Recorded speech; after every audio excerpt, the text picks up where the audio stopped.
If I have a bad habit, for example, and I'm going to throw a few examples, maybe it might be a problem here or might not be, it might be elsewhere, perhaps I know of it in different parts of the globe because technology is very advanced. The problem of pornography that we have today, it is a fact that people sometimes have access to pornography on their phones or on the internet. Wallahi, it is our duty to change our lives. I want to tell you one story. I cry when I listen to the story.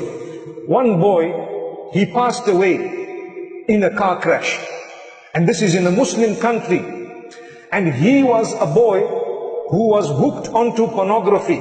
May Allah forgive him. But what happened is, he paid some money with his card in order to get weekly emails full of naked women.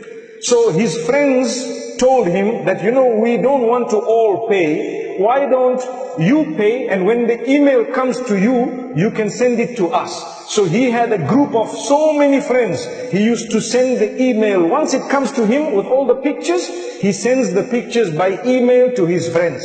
So he was getting tired of forwarding, so he decided to use auto forward. Auto forward means automatically the email will go forward. So he died in the car crash.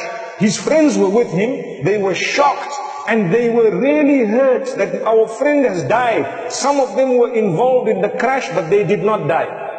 So what happened is, a few days later, when they met at his house, they were crying so much because they said to the sheikh, that sheikh, every week we are getting emails from this man, but he is now in his grave. Allahu Akbar, Allahu Akbar. Look at this.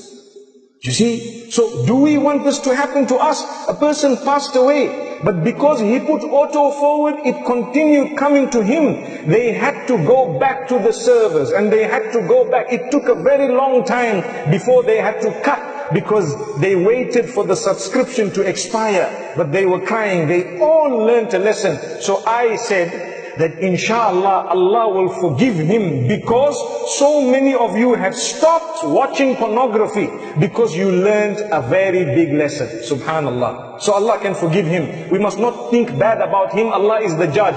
We are not there to judge anyone. So we ask Allah, but we learn a lesson. So I say in Ramadan, think about it. Those who have bad habits, if we die whilst we are engaged in something very bad, it will be an embarrassment for us. We'd rather become better people as we go.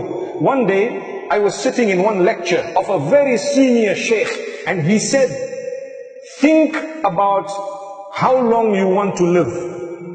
So people were thinking, so he asked some people, how long do you want to live? How long do you want to live? One man says, I want to live however long Allah keeps me. The other one said, I want to live for 100 years. One said 90 years. But nobody said, I want to die now. Because no one wants to die. So he said, okay, even if you choose 100 years, when 100 years finishes, what will happen to you? Good question.